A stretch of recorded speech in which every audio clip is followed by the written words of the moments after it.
नवरात्रि का पर्व आरंभ हो चुका है और ये पर्व अत्यंत भव्य है क्योंकि ये पर्व जगत माता से जुड़ा है।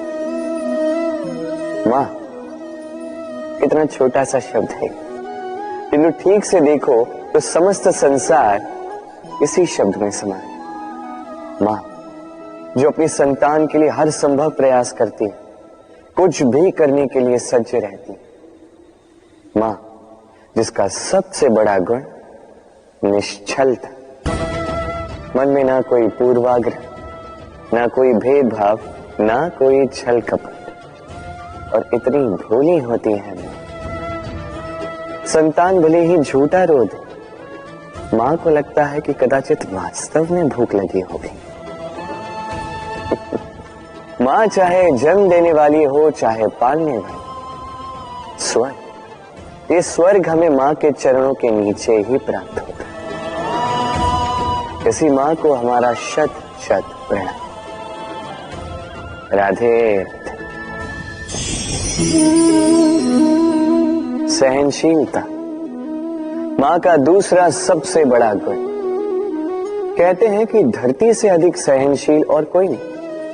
उसे खोदने के पश्चात भी धरती हमें फसल देती है, किंतु मां, ये मां धरती से कम सहनशील नहीं। तनिक सोचिए, 9 माह तक संतान को अपनी कोख में रखना, क्या ये सहनशीलता कोई पुरुष दिखा सकता? क्या ये सहनशीलता कोई पिता दिखा सकता है? स्त्री में शील भले, सहनशीलता की परिभाषा उसे मां बनने के पश्चात प्राप्त होती है। स्वयं का अस्तित्व भुलाकर संतान का अस्तित्व बनाती है। शिशु की लात खाकर भी आनंद से उसे दूध पिलाती है। ये होती है मां, और इसी मां जननी को हमारा शत शत प्रणाम। राधे राधे। मां का एक और सबसे महान गुण, स्वयं को ढालने की अद्भुत शक्ति। जिस प्रकार एक मां स्वयं को ढाल सकती है और कोई नहीं कर सकता। मां एक महानदी की भांति है जिसकी ऊर्जा असीमित है किंतु अहंकार बिल्कुल नहीं। जिस प्रकार एक नदी ढलान के अनुरूप मुड़ जाती है, उसी प्रकार एक मां अपनी संतान के अनुरूप ढल जाती है, चाहे जैसी भी परिस्थिति हो। उसके सोने के समय के अनुरूप स्वयं का सोना, उसके जागने के समय के अनुरूप स्वयं का जगना। संतान की इच्छा का भोजन वो स्वयं का मनपसंद भोजन बना लेती। ये मां का आचरण ही तो है जो धूप में छाप बनकर आता है, जो शीत में कंबल बनकर आता है। मां ऐसी होती है कि संतान की निद्रा ना टूटे, इसलिए एक करवट सोने का अभ्यास कर लेती, और इतना स्वयं को केवल वही ढाल सकती है जो संतान की ढाल बन सकती है। इसी मां को हमारा शत शत नमन। राधे राधे। मां के 2 और सबसे महान गुण, साहस और संबल। साहस ये कि वो अपने संतान के लिए कुछ भी कर सकती, और संबल ये कि वो अपनी संतान को कभी टूटने बिखरने नहीं देगी। तनिक सोचिए, जब भी आपको चोट लगती है, चीख से पूर्व मां का नाम मुख में क्यों आता है? तनिक सोचिए, जब आपको बल की आवश्यकता होती है, साहस की आवश्यकता होती है, आगे आप अपना मार्ग देख रहे हैं जो अत्यंत कठिन प्रतीत हो रहा है, तब मुख से मां की ही शपथ क्यों निकलती? क्योंकि मां ही है जो हमें साहस देती है, मां ही है जो हमें सहारा देती है। मां जानती है कैसे हमारी उंगली पकड़ के हमें चलना सिखाना है। मां ये भी जानती है कि कैसे कान पकड़ के हमें उचित मार्ग पर लाना है। इसी साहसी मां को हमारा शत शत नमन। राधे राधे। कभी आपने सुना है हिरणी सिंह से बचने के स्थान पर उससे जाके लड़ पड़ी। हिरणी ने सिंह पर आक्रमण कर दिया। कभी सुना है? कभी नहीं। किंतु ऐसा हो सकता है, ऐसा होता भी है, और ये होता तब है जब हिरणी के शावक संकट में हो। जब उन्हें सिंह से प्राणों का संकट हो, तब हिरणी भी आके सिंह से लड़ पड़ती है, उससे भिड़ पड़ती है, क्योंकि वो मां है और मां अपनी संतान के लिए कुछ भी कर सकती है। ये ममता है, ये जितनी कोमल हो सकती है उतनी ही कठोर भी हो सकती है, और अपनी संतान के हित के लिए वो क्रोध की पराकाष्ठा पार करते हुए अपनी संतान की सुरक्षा करके ही रहेगी। और इसीलिए तो मां संतान के जीवन की सबसे बड़ी ढाल कहलाती है।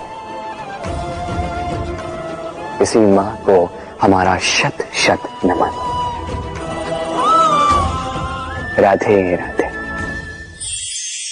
करुणा, करुणा वो भाव है जिससे संसार के सारे भाव जन्म लेते हैं, और ये समस्त संसार ये मां से जन्म लेता है। मां वो व्यक्ति है जो करुणा का सागर है। संतान को देखकर ही समझ जाती है कि उसकी विडंबना क्या है, उसकी आवश्यकता क्या है। संतान के नेत्रों में यदि अश्रु दिखे, वो देखकर ही समझ जाती है कि उसके शरीर के कौन से भाग में उसे चोट लगी है। संतान के बिना कहे मां समझ जाती है कि आज भोजन में संतान क्या खाएगी। ये होती है मां। मां करुणा का सबसे बड़ा रूप है। और आज के युग में मनुष्य जो है, थोड़ा भी आगे क्यों ना निकल जाए, मां को तो पीछे ही छोड़ देता, मां को भूल ही जाता है। ये भूल आप कभी ना करें, कभी ना करें, क्योंकि मां वो करुणा है जो यदि आपके जीवन से चली गई, उसके पश्चात आप जीवन अवश्य जिएंगे, किंतु कभी जीवन जी नहीं पाएंगे। उसके पश्चात आपके जीवन से आपका ये मूल्यांकन, आपके जीवन से करुणा का ये भाव, ये भी आप खो दोगे। आपकी मां सबसे अधिक महत्वपूर्ण है। यदि मां को खो दिया तो समझ लीजिए सब कुछ खो दिया। इसलिए मां को सदैव स्मरण रखिए, सदैव उसे प्रेम दीजिए, और मेरे साथ कहिए राधे राधे। आज विजयदशमी, वो दिन है जब श्री राम ने रावण का वध किया। वो दिन है जब श्री राम ने लंका पर विजय प्राप्त की। लोग कहते हैं कि ये अच्छाई की बुराई पर विजय का प्रतीक है। इसे देखने का एक और रूप भी है। जी हां, ये प्रेम के विजय का भी प्रतीक है, ये परिवार के विजय का भी प्रतीक है। आपको तो ज्ञात होगा ही कि रावण महाज्ञानी था, महाशक्तिशाली था, महादेव का परम भक्त था रावण। अब जो व्यक्ति कैलाश पर्वत उठा सकता था, वो व्यक्ति स्वयं एक कटे हुए वृक्ष की भांति श्री राम के चरणों में गिरा हुआ था। क्यों? क्योंकि राम के साथ लक्ष्मण था, वही रावण के साथ विभीषण भी नहीं था। एक और परिवार में बढ़ता प्रेम था, तो दूसरी ओर परिवार में बढ़ती दरार। स्मरण रखिए, यदि संसार पर विजय प्राप्त करनी है तो सर्वप्रथम परिवार में प्रेम बनाए रखना होगा। परिवार में केवल प्रेम बढ़ाइए, द्वेष कभी नहीं। आप सदैव सुखी रहें और जीवन की हर बाधा पर आप विजय प्राप्त करें। राधे राधे। देखिए, कल जो आने वाला है उसके लिए आज को व्यर्थ करना अनुचित है। हमें इस प्रकृति से यही सोच, यही सीख पानी चाहिए। आज का ये क्षण ये कल नहीं आएगा, और कल जो क्षण आने वाला है वो आज को किसी भी प्रकार से प्रभावित नहीं करता। बस इसी सीख को ध्यान में रखते हुए आप सभी निश्चिंत रहिए। जीवन क्या है ये जीवन? हम जन्म लेते हैं, बड़े होते हैं, हमारे माँ बाप हमें पालते हैं, फिर उनके धन से हमारा बालपन बीतता, फिर हम बड़े होते हैं, हम विवाह कर लेते हैं, हमारी संतानें होती हैं, हम उनको पालते हैं, फिर हम वृद्ध हो जाते हैं और एक दिन इस संसार से चले जाते हैं। क्या यही जीवन है? आता होगा ये प्रश्न मन में कई बार, है ना? अब तनिक जल की यात्रा देखिए। सागर से भाप बनकर उठता है, मेघ बनकर बरसता है, फिर नदी बनकर पुनः सागर में समावेश करता है। तो कभी ये प्रश्न नहीं करता कि उसका जीवन क्या है, उसका उद्देश्य क्या है। हर भाव जीता है और दूसरों के लिए जितना बन सके देता जाता। जब सागर में होता है तो असंख्य जल जीवों को जीवन देता है। जब सागर से भाप बनकर मेघ बनता है तो किसानों को आशा देता है कि फसल पुनः उपजेगी। जब वर्षा बनकर बरसता है तो इस सूखी प्यासी धरा को सींचता है। और जब नदी में होता है तो किनारों पर वनस्पतियों को जन्म देता है। तो सोचिए, क्या जल कभी ये सोचता होगा कि उसका जीवन क्या है, उसके जीवन का उद्देश्य क्या है?